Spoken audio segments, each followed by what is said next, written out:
सभापती महोदय, सदर विधेयक जे आहे त्याच्यामध्ये आपल्या सगळ्यांना माहिती आहे की आपल्या राज्यात सर्वत्र पूर्ण देशभरातच जनगणनेचं काम सुरू झालेलं आहे आणि त्या जनगणनेच्या कामामध्ये 2 टप्पे आहेत।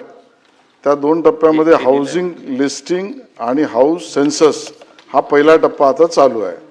त्या पहिल्या टप्प्यामध्ये लागणारा कर्मचारी वर्ग ज्याला आपण ह्या जनगणनेचे अधिकारी म्हणून घोषित केलं आहे त्या सगळ्यांचं काम चालू असताना आपल्याला माहिती आहे की आपल्या राज्यामध्ये एक नियम आपण केला, महाराष्ट्र शासकीय कर्मचाऱ्यांच्या बदल्यांचे विनियमन आणि शास्त्रीय कर्तव्य पार पाडताना विलंब होऊ नये म्हणून शक्यतो सामान्यतः बदली वर्षातून केवळ एकदाच एप्रिल मे महिन्यामध्ये आपण करतो। ती यावेळेला ती जूनपर्यंत करावी लागेल, कारण पहिला टप्पा जो आहे तो 30 जूनपर्यंत होणार आहे। त्यामुळे एप्रिल मे महिन्यात होणाऱ्या बदल्यांच्या ऐवजी तो काही काळापुरता 4/4 या सेक्शनमध्ये 30 जूनपर्यंतची वेळ वाढवून घेण्यासाठी सेन्सससाठी तेवढा पुरताचा बदल आहे।